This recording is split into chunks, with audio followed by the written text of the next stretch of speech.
말씀은 마태복음 8장 18절에서 22절 말씀 드리겠습니다. 마태복음 8장 18절에서 22절 말씀 드리겠습니다. 예수께서 무리가 자기를 에워싸는 것을 보시고 건너편으로 가기를 명하십니다.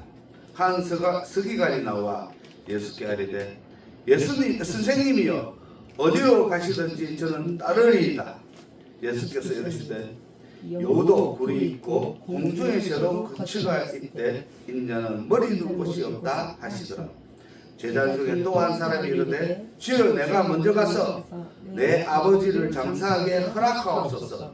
예수께서 이르시되 죽은 자들이 그들의 죽은 자를 장사하게 하고 너는 나를 따르라 하시니라. 오늘 말씀은 예수님을 따르는 자들의 각오라는 말씀으로 말씀을 나눠보겠습니다. 자, 예수님께서는 어디를 가시든지 많은 무리들이 따라오고 에워싸고 하였습니다. 지금은 유명한 연예인들이 항상 이렇게 사람들이 따라오고 에워싸고 합니다. 지금 유명한 연예인들은 뭐 BTS 그러고 또 블랙핑크인가 이런 사람들이 있죠. 그런 사람들이 나타나면은 전 세계가 난리가 납니다. 온 동네가 난리가 나고 마을이 막 난리 북구성이 납니다. 그런데 예수님 시대에는 연예인이 유명한 것이 아니라 선지자들이 유명한 사람들이 많다는 것입니다. 그런데 예수님은 죽은 사람들을 살리고 병든 자를 고치고 안전뱅이를 걷게 하시고 앞을 보지 못하는 사람을 보이게 하시니 예수님만 동네에 나타났다 하면은 온 동네가 난리가 났다는 겁니다. 병을 고치려고 하는 사람도 있고 혹은 어떤 이는 예수님을 왕으로 삼고자 하는 사람들도 있었다는 것입니다. 자, 요한복음 6장 14절에서 15절 말씀을 보겠습니다. 그 사람들이 예수께서 행하신 이 표적을 보고 말하되 이는 참으로 세상에 오실 그 선지자라 하더라. 그러므로 예수께서 그들이 와서 자기를 억지로 붙들어 임금으로 삼으려는 줄 아시고 다시 혼자 산으로 떠나가시니라. 표적을 보이니까 억지로 붙들어서 임금으로 삼으려고 했다는 것입니다. 자, 오늘 말씀 21절하고 22절 말씀을 다 같이 읽어보겠습니다. 제자 중에 또 한 사람이 이르되 내가 먼저 가서 주여 내가 먼저 가서 내 아버지를 장사하게 허락하옵소서. 예수께서 이르시되 죽은 자들이 그들의 죽은 자들을 장사하게 하고 너는 나를 따르라 하시니라. 자, 먼저 한 서기관이 예수님을 따르겠다고 간청을 합니다. 19절 말씀해 보면 그때 예수님께서는 그 서기관에게 만약 나를 따르면 요도 굴이 있고 공중에 새도 거치가 있으되 인자는 머리 둘 곳이 없다 이렇게 대답을 했습니다. 주님을 따르는 길은 안락한 집을 내려놓아야 하고 사회적 보호막이 없는 처지에 놓이게 될 텐데 그런데도 나를 따를 수 있겠느냐 이렇게 반문을 하는 겁니다. 제자의 길은 이처럼 순탄한 길이 아님을 알려주시고 있다는 것입니다. 제자의 길은 많은 부분에서 희생을 요구한다는 것입니다. 자, 그러자 제자 중에 또 한 사람이 예수님께 말하기를 내 아버지를 장사하게 허락하옵소서 이렇게 간청을 하자. 예수님은 죽은 자들을 장사하게 하고 너는 나를 따르라고 말씀을 하였습니다. 이 말씀은 유대율법에 어긋나는 발언입니다. 왜냐? 당시 바리새인들에서 장사하시는 것을 최고의 선행으로 간주했기 때문입니다. 우리나라도 장사 지내는 것을 어떻게 지내요? 옛날에는 3년상도 지냈어요. 부모가 죽으면. 지금은 3일장을 지내고, 뭐 5일 되면은 또 뭐 하고 이러더만은 하여튼 3일은 무조건 장사를 지내요.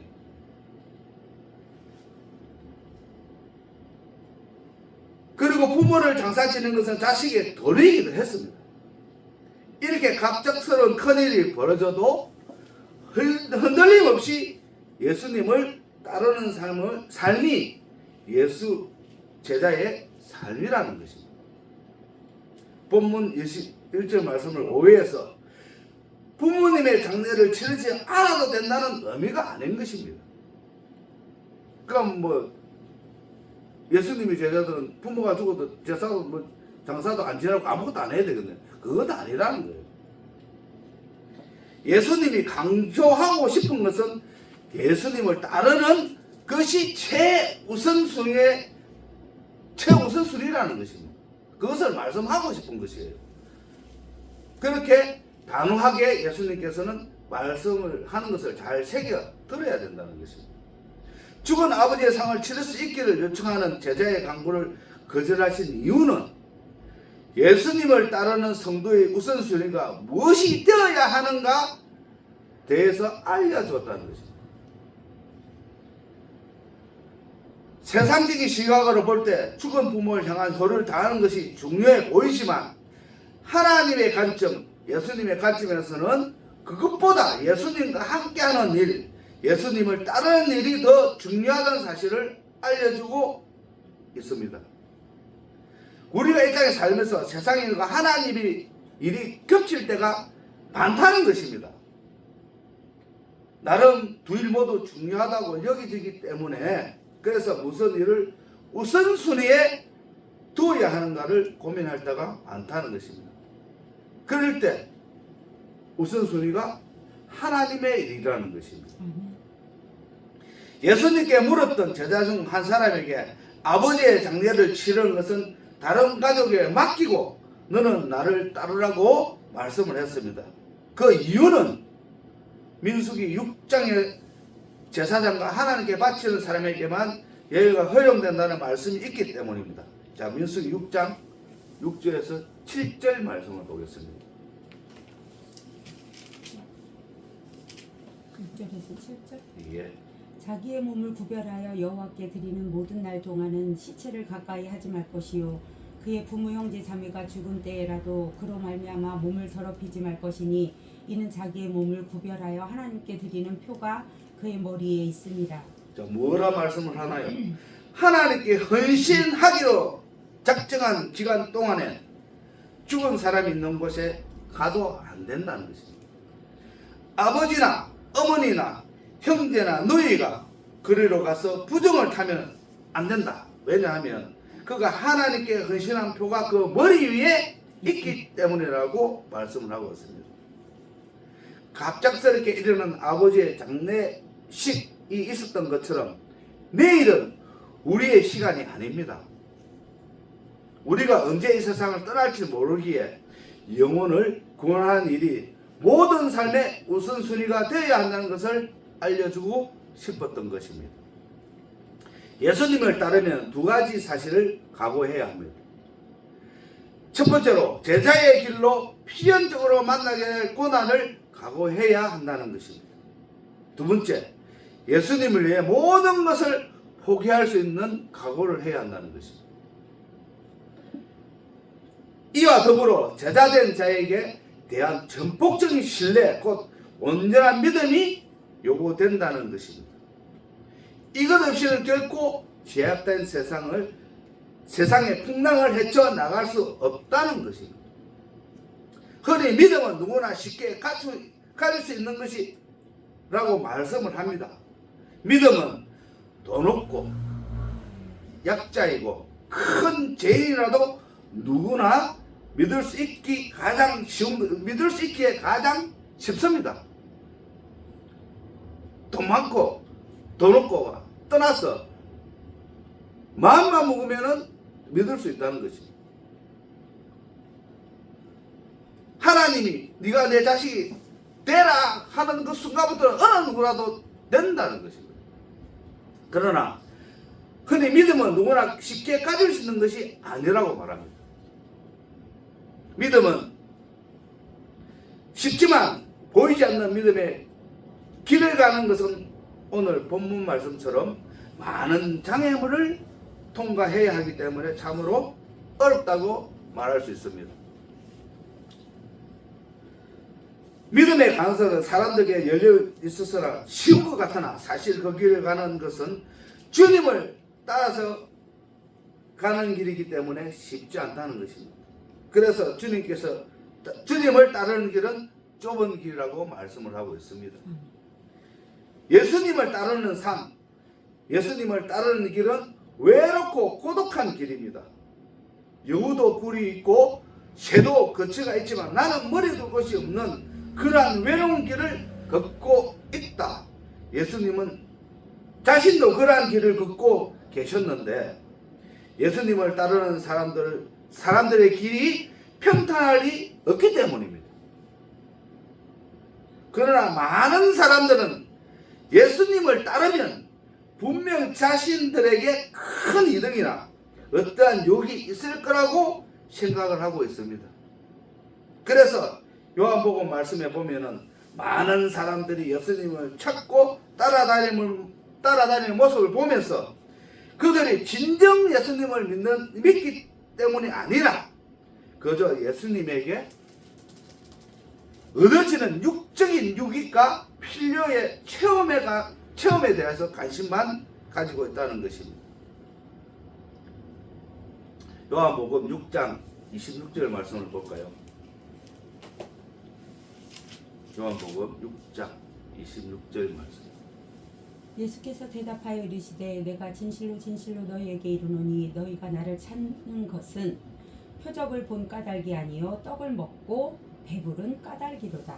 자, 예수님께서 말씀하시기를 내가 진실로 진실로 너희에게 말하는데 너희가 나를 찾는 까닭은 표적을 보았기 때문이 아니라 떡을 먹고 배가 불렀기 때문이라고 말씀을 하고 있습니다. 심지어 예수님께서 500여 기적을 베푸신 것을 목격하고 예수님을 억지로 자신들의 지도자로 삼으려고 하는 의도까지 보였다는 것입니다. 그게 요한복음 6장 9절에서 15절에 나옵니다. 예수님을 하나님이 보내준 구원자로 믿는 믿음으로 예수님을 왕과 임금으로 삼으려고 한 것이 아니라 그저 자신들의 육적인 필요를 채워주는 지도자로만 바라보고 있었다는 것입니다. 예수님을 찾으면 우리 먹을 거 걱정 안 하고 배부르게 항상 해줄 것이다. 우리 일하러 가만히 있어도 뭐 입에 먹을 거 줄 것이다. 이렇게만 생각을 했다는 것입니다.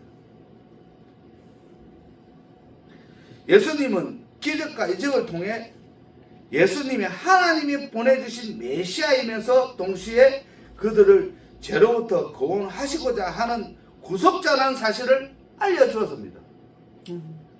그런데 이러한 표적에 담긴 의미는 깨닫지 못하고 단지 육적의 배부림, 필요한 것만 얻어내기 위해 예수님을 많은 사람들이 따르고 있었다는 것입니다. 그래서 예수님은 많은 사람들의 인기에 크게 신경을 쓰지 않으셨고 오히려 이러한 사람들을 잘못된 오해를 바라 잡아주시려고 일을 행하였다는 것입니다. 그리고 때로는 이러한 자들을 경계하며 멀리 피하기도 하셨다는 것입니다. 오늘 본문 말씀 18절 말씀에 보기 바랍니다. 예수께서 무리가 자기를 에워싸는 걸 보고 건너편으로 가기를 명하시니라. 많은 사람들이 예수님을 에워싸고 쫓아자 예수님 그들을 일부러 피했다는 것입니다. 예수님께서 우리들에게 원하는 것이 무엇인가를 깨닫기 바라겠습니다. 자, 우리는 예수님을 따르는 동기, 예수님을 믿는 목적을 바로 해야 합니다. 우리가 예수님의 말씀을 따르고 예수님을 믿는 이유는 궁극적으로 나를 구원하고자 하늘의 보좌를 버려두고 낮고 낮은 이 땅에 오신 예수님의 헌신 때문입니다. 한 발 더 나아가 제가 가져오는 영원한 저주와 심판으로부터 나를 구원하고자 예수님께서 생명을 십자가에 내어주신 희생, 이 모든 것이 나를 사랑하심으로 감당하신 그 예수님을 나도 사랑하기 때문에 예수님이 가시는 그 길을 우리도 따라간다는 것입니다. 이처럼 우리가 예수님을 믿고 따르는 이유가 예수님이 나를 사랑하는 구원자요 주인이요 나의 전부이시기 때문이라는 것입니다. 이 사실을 아주 명확하고 분명하게 마음속에 새겨질 수 있는 저와 여러분이 되시기를 바라겠습니다. 아멘.